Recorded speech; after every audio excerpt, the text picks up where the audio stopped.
Hi, hello. Happy Friday. We made it. I know I say that every week, but I'm especially feeling it this week. It feels like we really accomplished something by making it to the end of the week this week. So I am very excited to be here talking about a book with everybody. And this week, the book I am babbling about is The Gilded Ones by Namina Forna. I feel like I have been anticipating this book for at least 6 months. I don't know, time is meaningless, but needless to say, this has been an anticipated read for a while. And it's also one of the most stunning of covers. And I may actually just shoot the cover up in the side so that I can kind of fiddle around with my pages here. We can all still look at the beautiful cover because it's much more interesting than the face. So this book follows our protagonist, Decca, as she is engaging, or preparing, I should say, for her coming of age ceremony in her small town. And they call it the Ritual of Purity, I believe. It's a page 1 thing, so I can reference. Yes, the Ritual of Purity. So these young women are bled basically to see if their blood is red or gold. And before Decca can be tested, there is an attack by some monsters. And these monsters are called death shrieks. They interrupt this ritual. And in the process, Decca is trying to protect her father because he's all she has left. Her mother has recently passed. And in a large way, she's isolated from the others in her village. Her mother was a Southerner, and her father came back with a foreign wife, and there was a lot of pushback against that, both because her mother was a Southerner and because there is this obsession with knowing the bloodlines of the people in your family. And it's talked about how there was a cousin in her father's family who had impure blood, at some point gold blood. And so they were constantly trying to be more holy to make up for that. So that he came back with an unknown wife was a real strike against the family. So it does explore that prejudice against outsiders. It explores colorism because Decca's skin color and that she's darker than everyone else in her village definitely comes into play there. So it really establishes that very well and quickly. So in the course of this attack, Decca realizes that she has gold blood, but also there is a moment where she can command the death shrieks, and that is an abnormality. But she kind of passes out at the end of this attack after a betrayal of sorts. I don't want to ruin that moment. And she wakes up and is being kind of held by the men of the village and the religious leaders of the village as an anomaly and an abomination. And so they are essentially trying to kill her, and she will not stay dead. She keeps coming back to life. And eventually this mysterious woman shows up and gives her more an idea of who and what she is. She calls her an Alaki. So she conspirates Decca away to this world, or this area where all of these young women who have been cast out from their homes for being abominations, demons, Alakis, are gathered to fight the death shrieks on behalf of the emperor. So I know in my what I'm excited about for the month books, I talked about how I was anticipating this being, and this idea of young woman finding out that she's more than something and then going on to join this elite group, yada yada. And I feel like the spirit of how I was portraying that or anticipating that was not what we got. And I wanted to kind of clarify where I saw differences there, because I think what is done is so good and important, but also a difference enough that it's going to be a different reading experience. And if you're going in expecting like this happy, empowering thing, you have to get over some trauma to get to that happy, empowering thing. So this idea that Decca was being held captive, that they were murdering her over and over. They were also siphoning her blood and selling it because it was gold and there's power to it. So this idea of taking the power from these young women who society views as unnatural, abominations, impure, and then using them to fight. The impetus of this novel, what it's exploring, is so good.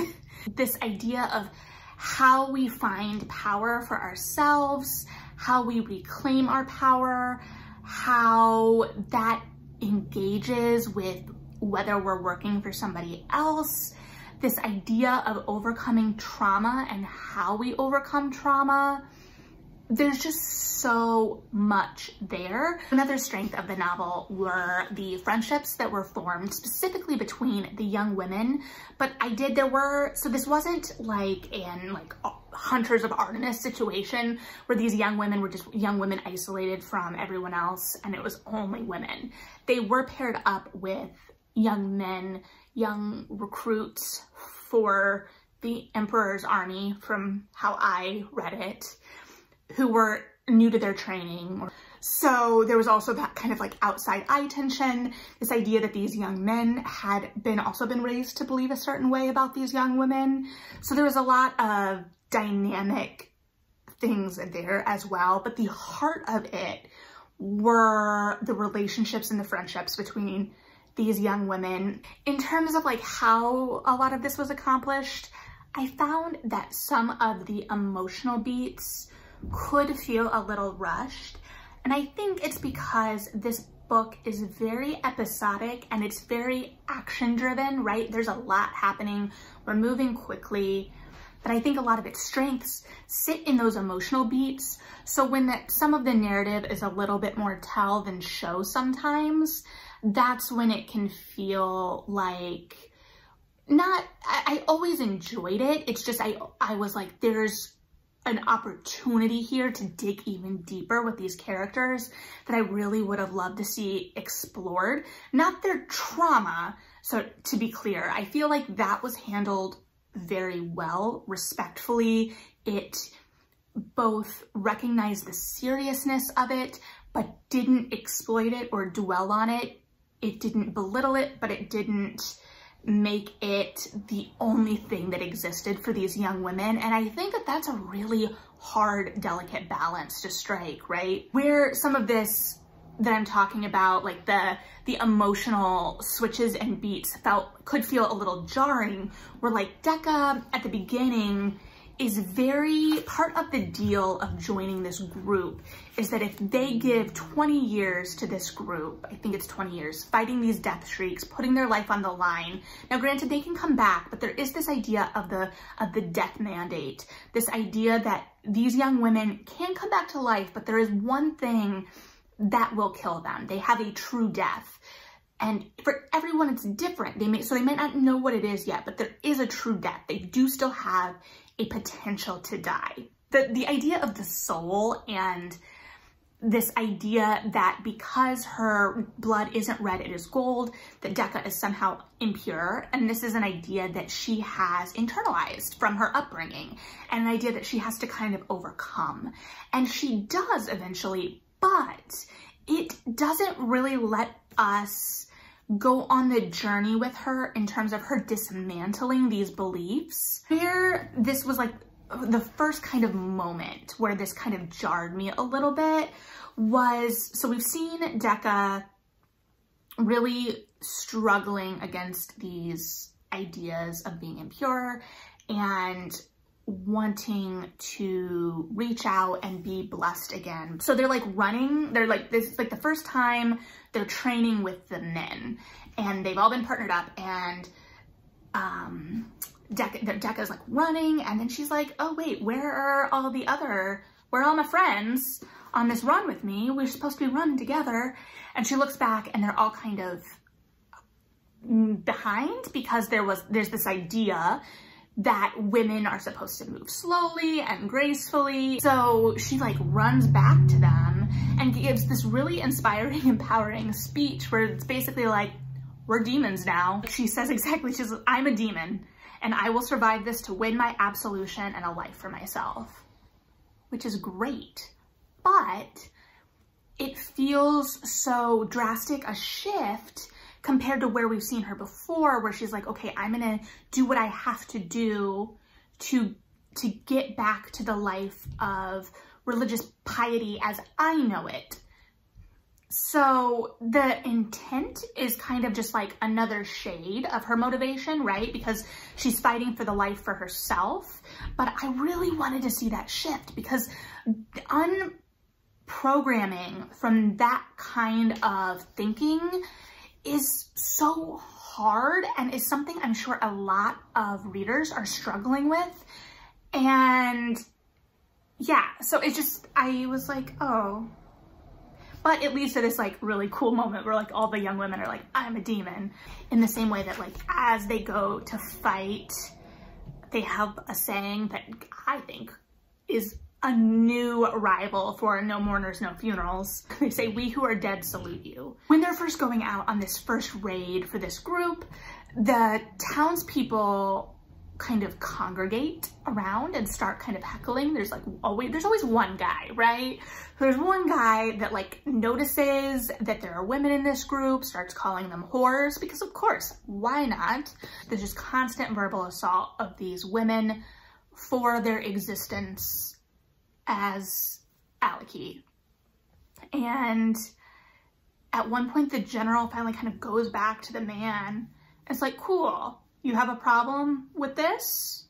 All of you have a problem with this? Who of you are gonna come on this raid with me and replace these women, since they're not pure enough for this, as you say?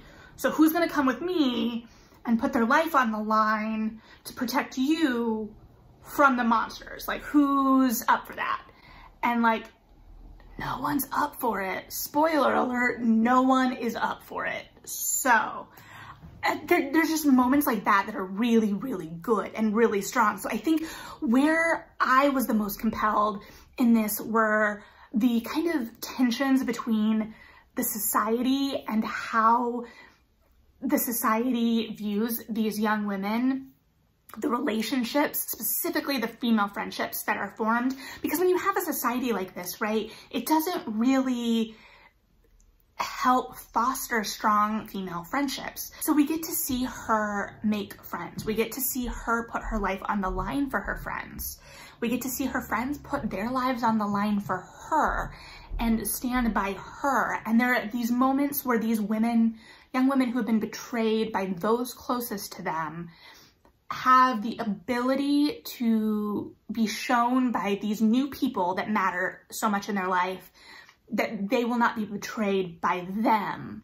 It's just really beautiful. And those are I think the things that shine the most. There's just a lot to love and a lot going on here. There were just moments in the narrative where I felt like the pacing and the way we were being told information wasn't the most active for us as readers, even as I recognize that that is extremely contradictory because the book is so dang active. I think because knowing the twists and turns and where they happen and what they are, that does make it hard. Like I see the kind of puzzle of this book, right?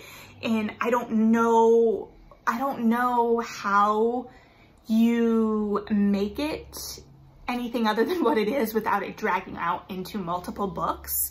And if that's not the overall arc of the story you're wanting to tell, like, I get it. Like, there are these really beautiful moments in here too. I don't want to give the impression that there aren't, or that there aren't moments of subtlety and nuance, because there 100% are. There is a scene later in the book where Decca is talking to her friend Belcalis, and Belcalis has been through a lot, and we don't, as readers, really get a sense of what that is until later in the book. We find out more about her story And she talks about how the hardest part is that your body heals, at least for these women. And she said the physical body, it heals. The scars fade, but the memories are forever. Even when you forget, they remain inside, taunting you, resurfacing when you least expect. And so, and then she kind of entrusts Decca with the knowledge of her pain and to be a kind of memory keeper of her scars and those emotional scars. And there is such a trust there and such an that moment in particular, I think, was one of the most emotionally open and honest. So like all of these moments with the friends, I think, are just really beautiful, and this group that it creates. So I love, and I would have loved to get to spend more time with all of them. And I think that that again is almost like the double-edged sword of this book can't go on forever, but Forna has crafted these characters that I want to spend time with. Yeah, so there's a lot here. This is, again, I've been hearing great things about this book for months and months and months, and I know I will continue to hear great things about this book for months and months and months, as I should. I really enjoyed it, in spite of some of the things I would have liked to see smoothed out a little bit. Again, that's all personal preference. At the end of the day, I think that this is doing something really special, and I am excited to see what it becomes, where it goes. It was a bestseller. I trudged out in the Chicago tundra to get my copy, and it was worth it. So hopefully you have a copy somewhere you can get a hold of. I'd love to hear your thoughts about everything, because like I said, there is a lot to talk about in this one. So I will stop babbling at you and you can start reading. Have a great one, read something good, and bye.